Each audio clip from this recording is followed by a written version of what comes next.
और यकीन मानिए, इसे सुनकर बांग्लादेश की इंटरिम गवर्नमेंट हो या भारत विरोधी लोग भी हों, सबके तोते उड़े हुए हैं, क्योंकि उन्हें पता है कि ये भारतीय कंपनियां ही उनकी अर्थव्यवस्था को खड़ा करने में सहायक हैं।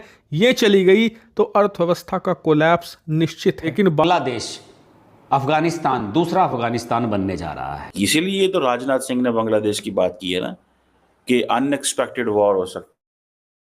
लेकिन अब रिपोर्ट्स आ रही हैं कि ये सारी कंपनियां अब भारत शिफ्ट होने जा रही हैं और भारत के मैन्युफैक्चरर्स इन कंपनियों को कपड़े सप्लाई करना शुरू कर देंगे, जिससे कि बांग्ला टेक्सटाइल इंडस्ट्री का अर्श से फर्श पर गिरना तय है। और भारत के डिफेंस मिनिस्टर राजनाथ सिंह साहब जो हैं, उन्होंने एक बड़ी इंपॉर्टेंट स्टेटमेंट दी है। उन्होंने कहा है कि भारतीय फौज को बिल्कुल तैयार रहना चाहिए फॉर एन अनएक्सपेक्टेड वॉर। सदैव हम लोगों को युद्ध के लिए तत्पर रहना चाहिए। और बड़ा सर्जिकल स्ट्राइक करी है भारत ने बांग्लादेश के ऊपर। बड़ी सर्जिकल स्ट्राइक से डीजल का जो सप्लाई थी वो एक तरीके से अब रोक दी गई है। पहले हमने बिजली का देखा, फिर हमने जो है वो दवाइयों का देखा, फिर उसके अलावा हमने और गुड्स का, खाने पीने का, राशन, बाकी ज़रूरत की चीज़ों का देखा। और अब जो है वो डीज़ल, और जो भी खासतौर पर हाई स्पीड डीजल था, जो कि इनकी इंडस्ट्रीज़ में, जो कि इनकी फैक्ट्रीज़ में, जो कि हर जगह इनके बड़ी बड़ी मशीनरीज़ को चलाने के लिए इस्तेमाल आता है। जहाँ जहाँ मशीनरी है वहाँ वह काम आता है, चाहे वो फैक्ट्री हो, चाहे वो सिंपल बिजली में, हर जगह वो काम आता है। लेकिन अब वो चीज़ जो है इनको हो गई है उस चीज़ की समस्या, उस चीज़ की प्रॉब्लम। और पहले आप देखो कितनी ज़बरदस्त इंडिया जो है वो क्रेडिट लाइंस दे दिया करता था बांग्लादेश को। शेख हसीना के टाइम पर सब बंद है। आज के टाइम पर सब बंद है और बांग्लादेश की इकोनॉमी भी घुटनों पर आती जा रही है और बांग्लादेश के जो लोग हैं वो भी भूखमरी के जो है वो जंजाल में फंसते ही चले जा रहे हैं। बांग्लादेश भविष्य में कंगलादेश के नाम से जाना जाएगा, ये बात अब तय हो चुकी है। इसकी शुरुआत परसों भारत सरकार ने कर दी थी और अब भारतीय कंपनियों ने इस फैक्ट पर मोहर लगानी शुरू कर दी है। और यकीन मानिए, ये भारत इतना चुपचाप तरीके से कर रहा है कि बांग्लादेश को पता भी नहीं चल रहा कि उसकी जड़ कट रही है। ये भारतीय कंपनियां बड़े लेवल पर मैन्युफैक्चरिंग करती हैं बांग्लादेश के अंदर, खास करके जो भारत की रेमंड कंपनी है, जो बिगेस्ट टेक्सटाइल कंपनी है इंडिया की, यानी कि कपड़ा उद्योग की सबसे बड़ी कंपनी है, वो बांग्लादेश के अंदर मैन्युफैक्चरिंग करती थी। अब वो विचार कर रही है अपनी मैन्युफैक्चरिंग यूनिट को बांग्लादेश से हटाने का। इतना ही नहीं, इसे वापस भारत में ही लगाया जाएगा। और बताया जा रहा है कि ऐसा होते ही बांग्लादेश के हजारों लोगों की रोजी रोटी चली जाएगी और बांग्लादेश की सरकार को जो कई $100 मिलियन का टैक्स मिलता है वो भी मिट्टी में मिल जाएगा। और यकीन मानिए, इसे सुनकर बांग्लादेश की इंटरिम गवर्नमेंट हो या भारत विरोधी लोग भी हों, सबके तोते उड़े हुए हैं, क्योंकि उन्हें पता है कि ये भारतीय कंपनियां ही उनकी अर्थव्यवस्था को खड़ा करने में सहायक हैं। ये चली गई तो अर्थव्यवस्था का कोलैप्स निश्चित है। लेकिन दुनिया के जितने भी मेजर फैशन ब्रांड हैं, सबके कपड़े बांग्लादेश से ही बनकर आते हैं, क्योंकि वहां पर टेक्सटाइल इंडस्ट्री बहुत ज्यादा बड़ी है और वहां की सरकार फेवर भी करती है टेक्सटाइल कंपनियों को। लेकिन ये जितनी भी कंपनियां हैं, ये खुद कपड़े नहीं बनाती, ये बांग्लादेश की जो कंपनियां हैं उन्हें ऑर्डर देती हैं और वो इनके लेबल के कपड़े बनाकर इन्हें देती है। बांग्लादेश की बात की है ना, कि अनएक्सपेक्टेड वॉर हो सकती है, unexpected. So be prepared for the unexpected.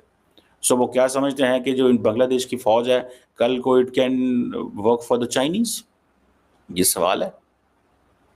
या बांग्लादेश जो है, it can help China in so many things. Bangladesh को अगर आप चाइना, इंडिया जो है इकोनॉमिक, जैसे उन्होंने कहा जी इनकी डीजल सप्लाई लाइन बंद कर दो, कल के कहेंगे इनकी बिजली बंद कर दो। तो इन अदर वर्ड्स हैं कि ये जो सिचुएशन बांग्लादेश में पैदा हुई है, it is sort of a crisis. इसको मैनेज करना पड़ेगा नए सिरे से। फौज के साथ अलहदा डील करना पड़ेगा, पॉलिटिकल स्पेक्ट्रम में अलहदा जाना पड़ेगा, डिप्लोमेटिक में अलहदा जाना पड़ेगा। अब बिल्कुल अलहदा चीज़ें हैं वहाँ पे। It's not something, it's not an India which will call Hasina Wajid and they will start talking something like पुरानी बातें, हाँ जी मोदी साहब, हाँ जी हसीना कैसे। मुझे ये लगता है, ये महसूस होता है, आई बिलीव इन दिस, कि किसी न किसी जगह पे, किसी ना किसी जगह के ऊपर जो राजनाथ सिंह साहब की बात है और ये जो कह रहे हैं कि बी प्रिपेयर्ड, हर वक्त तैयार रहें। ये कोई मजाक थोड़ा ही है। चाइना के साथ कैसे इंगेज करेंगे स्पेस वॉर में, इलेक्ट्रोमैग्नेटिक वॉरफेयर में? ये कभी सुना नहीं है हमने इंडियन से।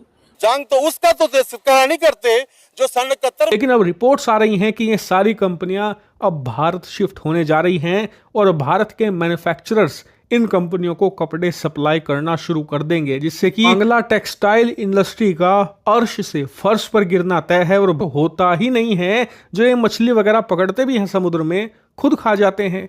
पूरा देश इसी पर निर्भर है और अगर यही हट जाएगा, मान लीजिए आधा भी चला गया, तो इनकी आधी अर्थव्यवस्था का सर्वनाश है। यहीं पर हमें एक बात ध्यान रखनी है कि जब हमें ये बात दिख गई है कि बांग्लादेश की अर्थव्यवस्था डूबने वाली है, तो उस वक्त इस स्टेटमेंट की क्या इम्पोर्टेंस है पाकिस्तान के लिए, चीन के लिए और क्या बांग्लादेश के लिए भी है, क्योंकि बांग्लादेश के साथ अभी तक कोई जंग नहीं हुई हिंदुस्तान की। ठीक है, छोटी मोटी मसले मसाइल रहे होंगे, लेकिन कोई बड़ा जो बहुत बड़ा डिस्प्यूट जिसको कहते हैं, या जिस पे कोई काफ़ी जिसे कहते हैं एक दूसरे से दूरियां कहते हैं, वो अभी तक नहीं है। नहीं देनी चाहिए, ये भी एक बड़ी इम्पोर्टेंट चीज़ है।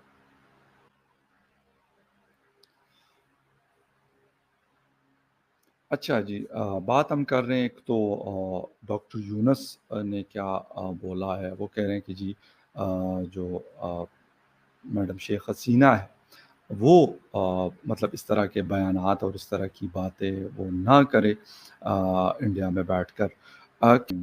अब उसके तकरीबन 4 या 5 दिन के बाद डिफेंस मिनिस्टर का ये स्टेटमेंट आना, फिर इसकी इम्पोर्टेंस क्या है, वो क्या क्या बातें उन्होंने की है, वो थोड़ी सी आपके साथ शेयर करनी है।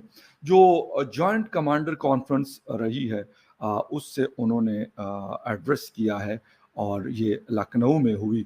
उन्होंने खैर एम्फसाइज किया है जॉइंट मिलिट्री विजन के ऊपर, मॉडर्न वॉरफेयर इक्विपमेंट्स के ऊपर, इन टेक्नोलॉजिकल उन्होंने खिताब किया। और फिर आगे जाकर वो क्या कहते हैं, जिस तरह का एक आत्मन नार बाहर भारत जो एक उनका वो है एक जिसे कहते हैं कि विजन है, उसके हवाले से उन्होंने बात की। और एक बड़ी ज़बरदस्त किस्म की चीज़ है, उन्होंने सशक्त और सुरक्षित भारत, ये मतलब एक स्लोगन्स हैं जो अक्सर औकात हम उन या फिर मोदी साहब को जो है वो झटके लगने चालू हो गए और बांग्लादेश जो है वो कंगलादेश बनना भी चालू हो गया।